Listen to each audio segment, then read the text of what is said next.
Hi, കേരളത്തിൻ്റെ entrance ചരിത്രം ഇത്രത്തോളം പറയാൻ പറ്റുന്ന ഒരു വ്യക്തിയെ മറ്റൊരു വ്യക്തിയെ നിങ്ങൾക്ക് കാണാൻ പറ്റുമെന്ന് ഞാൻ വിചാരിക്കുന്നില്ല. ഇന്ന് നമ്മുടെ കൂടെയുള്ളത് നമ്മുടെ ഗീതാ പ്രസാദ് സാറാണ്. ഫ്യൂച്ചറിൻ്റെ അക്കാഡമിക് ഡയറക്ടറാണ്. ഞങ്ങളുടെ പ്രിയപ്പെട്ട GP സാറാണ് കൂടെയുള്ളത്. GP സാറ് കഴിഞ്ഞ 3 പതിറ്റാണ്ടിലധികമായി എൻട്രൻസ് കോച്ചിങ് രംഗത്ത് സജീവ സാന്നിധ്യം അറിയിച്ചുകൊണ്ടിരിക്കുന്ന ഒരു വ്യക്തിയാണ്. നിങ്ങൾക്ക് എല്ലാവർക്കും അദ്ദേഹത്തെ സുപരിചിതമാണ്. അദ്ദേഹത്തിൻ്റെ എക്സ്പീരിയൻസിൽ നിന്ന് ചില കാര്യങ്ങളൊക്കെ നമുക്ക് ചോദിച്ചറിയാനുണ്ട്. അപ്പോൾ ആ കാര്യങ്ങളിലേക്കാണ് ഇനി നമ്മൾ പോകുന്നത്. കേരളത്തിലെ എൻട്രൻസ് എക്സാമുകൾ ആദ്യമായിട്ട് വരുന്നത് 1981 ഞാൻ വിചാരിക്കുന്നത്. 1981 മെഡിക്കൽ എൻട്രൻസ് എക്സാമാണ് ആദ്യം വന്നത്. നെക്സ്റ്റ് ഇയർ ആണ് എൻജിനീയറിംഗ് എൻട്രൻസ് എക്സാം അതിൻ്റെ കൂടെ കയറി വന്നത്. അപ്പോൾ ആ സമയത്തിൻ്റെ മുമ്പൊക്കെ നടന്നിരുന്നത് എൻട്രൻസ് എക്സാം ഇല്ല. അന്നത്തെ +2, അതായത് അന്നത്തെ പ്രീ ഡിഗ്രി ആണെന്ന് പറയാം, PDC. അപ്പോൾ PDCയുടെ മാർക്കിനെ ബേസ് ചെയ്തിട്ടായിരുന്നു അന്ന് മെഡിക്കൽ എൻജിനീയറിംഗ് കോഴ്സുകളിലേക്കുള്ള അഡ്മിഷനൊക്കെ ഉണ്ടായിരുന്നത്. അപ്പോൾ അതുകൊണ്ട് കഴിഞ്ഞ് ഉടനെ തന്നെ കോച്ചിങ്ങുകൾ ആരംഭിച്ച ഉടനെ തന്നെ GP സാറൊക്കെ ഈ മേഖലയിലേക്ക് കടന്നു വന്നിട്ടുള്ള ആളുകളാണ്. അപ്പോൾ welcome GP sir. Thank you sir, ഒരുപാട് കാര്യങ്ങൾ ചോദിച്ചറിയേണ്ടതുണ്ട്. അതിലേറ്റവും പ്രധാനമായിട്ട് ആദ്യമേ പറയാനുള്ളത്, ഇതൊരു വല്ലാത്തൊരു ഈ ഒരു എവല്യൂഷൻ സാറ് വല്ലാതെ കണ്ട ഒരു മനുഷ്യനാണ്. വളരെ കുറഞ്ഞ ആളുകളെ അങ്ങനെ ഉള്ളൂ എന്നാണ് ഞാൻ വിചാരിക്കുന്നത്. എന്താണ് സാറിനുള്ള ആദ്യത്തെ ആദ്യമേ ചോദിച്ചറിയാനുള്ളത് ഈ ഒരു പരിണാമം, ആ ഒരു എവല്യൂഷൻ സാറ് എങ്ങനെയാണ് സാറിന് ഫീൽ ചെയ്യുന്നത്? ഓക്കെ, തീർച്ചയായിട്ടും നമ്മൾ എൻട്രൻസ് തുടങ്ങിയ കാലം മുതൽ ഇന്ന് 2026 വരെ എത്തി നിൽക്കുന്ന സമയത്ത് ഇപ്പോൾ എൻട്രൻസുമായി ബന്ധപ്പെട്ട പല മേഖലകളിലും ഒരുപാട് മാറ്റങ്ങൾ വന്നിട്ടുണ്ട്. അതൊന്ന് ചുരുക്കി പറയുകയാണെങ്കിൽ 90കളിൽ ഈ പരീക്ഷ വളരെ കുറച്ച് സിലബസിൽ നിന്നും വളരെ ഡെപ്തിലുള്ള ചോദ്യങ്ങൾ ചോദിക്കുക എന്നുള്ളൊരു പരീക്ഷാ സമ്പ്രദായമായിരുന്നു. ചോദ്യങ്ങളൊക്കെ തന്നെ ന്യൂമറിക്കൽ ഓറിയൻറ്റഡ് ആയിട്ടുള്ള ചോദ്യങ്ങളായിരുന്നു പരീക്ഷകൾക്ക് വന്നിരുന്നത്. പക്ഷേ നമ്മൾ ഈ 2026 എത്തി നിൽക്കുമ്പോൾ ഇന്ന് സിലബസ് അതിനേക്കാളും വാസ്റ്റാണ്. സിലബസ്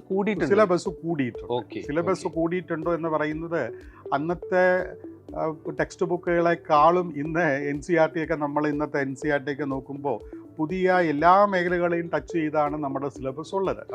പക്ഷെ പൊതുവെ ആളുകളൊക്കെ പറയുന്നത് ഞാൻ കേട്ടിട്ടുണ്ട് കേട്ടോ, പണ്ടൊക്കെ എത്രയെങ്ങാനും പഠിക്കാണ്ടായിരുന്നു, ഇപ്പോഴത്തെ കുട്ടികൾക്ക് അത്രയൊന്നും ഇല്ലല്ലോ എന്ന്. പക്ഷെ റീസെന്റ് ആയിട്ട് നോക്കുന്ന സമയത്ത് ലേശം കട്ടിങ് നമുക്കറിയാം. ഇപ്പൊ NCERT ഒക്കെ അവസാനത്തിൽ ലേശമൊക്കെ കട്ട് ചെയ്തിട്ടുള്ള ഒരു അവസ്ഥ ഉണ്ട്.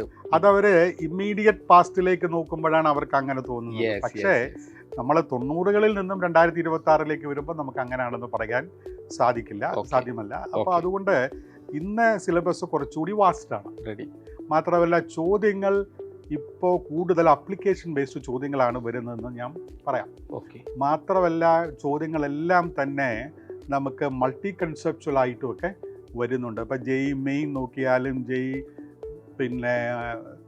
അഡ്വാൻസ്ഡ് നോക്കിയാലും അല്ലെങ്കിൽ നീറ്റ് നോക്കിയാലൊക്കെ തന്നെ നമുക്ക് കാണാൻ കഴിയുന്നത് ചോദ്യങ്ങൾ എല്ലാം മൾട്ടി കൺസെപ്ച്വൽ ആണ്. JEE അഡ്വാൻസ്ഡ് തീർച്ചയായിട്ടും അന്നും ഇന്നും ഒക്കെ ഒരേ ഉയർന്ന നിലവാരത്തിൽ തന്നെയാണ്. ആ നിലവാരം കീപ്പ് ചെയ്യുന്നുണ്ട്. പക്ഷേ നീറ്റ് അല്ലെങ്കിൽ മെഡിക്കൽ എൻട്രൻസും എഞ്ചിനീയറിംഗ് എൻട്രൻസും ഒക്കെ നമ്മൾ കമ്പയർ ചെയ്ത് കഴിഞ്ഞാൽ തീർച്ചയായിട്ടും അന്നത്തെ ഇന്നത്തെയും തമ്മിൽ ഒരുപാട് വ്യത്യാസങ്ങളുണ്ട്.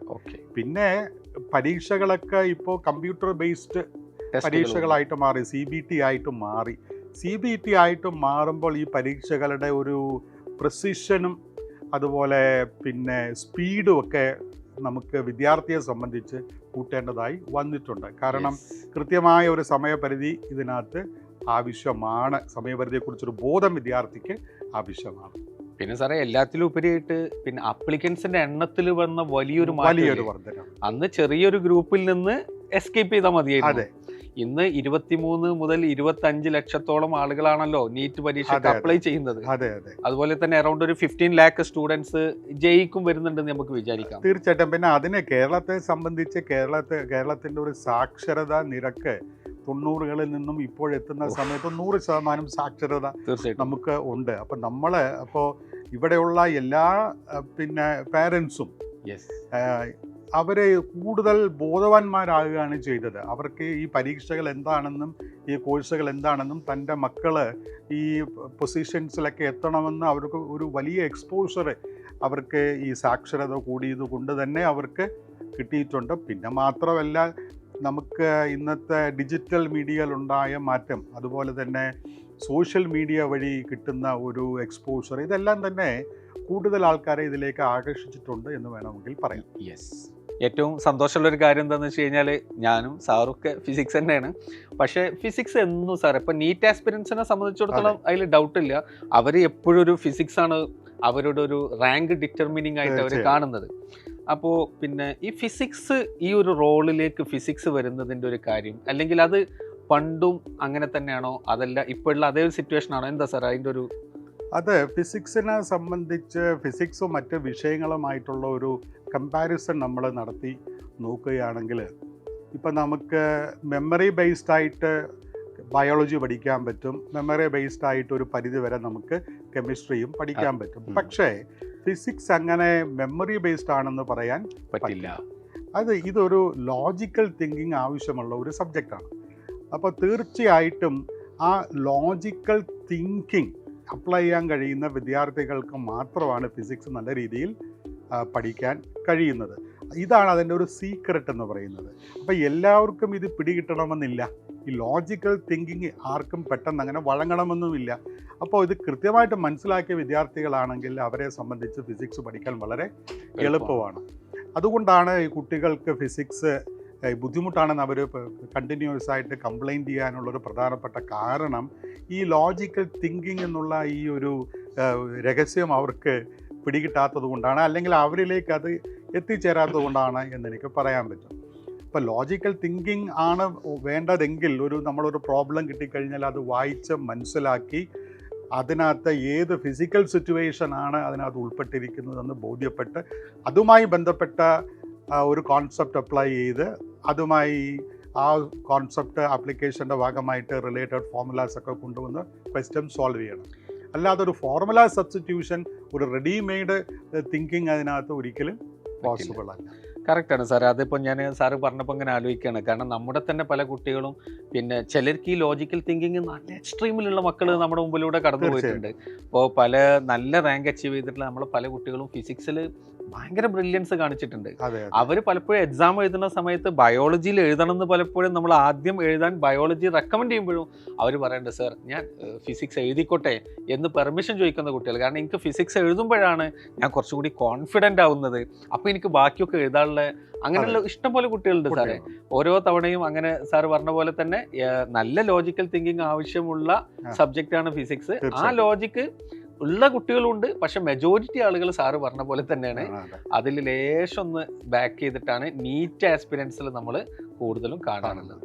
ജെയിൽ പക്ഷേ ഒരു ജെയ് ആസ്പിരന്റ് ആയി വരുന്ന ആളുകൾക്ക് ആസ്പിരൻസ് വരുന്ന വിദ്യാർത്ഥികളെ സംബന്ധിച്ച് മിക്കവാറും എല്ലാവരും മാത്തമാറ്റിക്കൽ സ്കില്ലുള്ളവരായിരിക്കും. മാത്തമാറ്റിക്കൽ സ്കില്ലുള്ളവർക്ക് ലോജിക്കൽ തിങ്കിങ് കൂടെ ചേർന്ന് കിട്ടുകയാണെങ്കിൽ അവർക്ക് തീർച്ചയായിട്ടും ഫിസിക്സിൽ എക്സൽ ചെയ്യാൻ പറ്റും. ഫിസിക്സിൽ അവർക്ക് നല്ലവണ്ണം സ്കോർ ചെയ്യാനും സാധിക്കും. Mathematics is the language of physics. Okay സാറേ, ഇനി ഞങ്ങൾക്ക് എല്ലാവർക്കും അറിയാനുള്ളത്, ഞങ്ങളൊക്കെ പിന്നെ ബ്ലാക്ക് ബോർഡിൽ എഴുതി പഠിപ്പിച്ചിട്ടുണ്ട്, പക്ഷേ അതിന് മാത്രം പഠിപ്പിച്ചിട്ടില്ല. അപ്പോഴേക്കും ആ ട്രാൻസിഷനൊക്കെ വന്ന് നമുക്ക് പെട്ടെന്ന്, കാരണം ബ്ലാക്ക് ബോർഡിൽ നിന്ന് വൈറ്റ് ബോർഡിലേക്ക് വന്നു, വൈറ്റ് ബോർഡിൽ നിന്ന് പിന്നെ നമ്മുടെ ഡിജിറ്റൽ ബോർഡും ഐപാഡിലേക്കൊക്കെ വന്ന്, എങ്ങനെ സാർ ഇത് ഇത്ര ഈസി ആയിട്ട് സാർ ഇതിനെ അഡോപ്റ്റ് ചെയ്തത് എങ്ങനെയാണ്?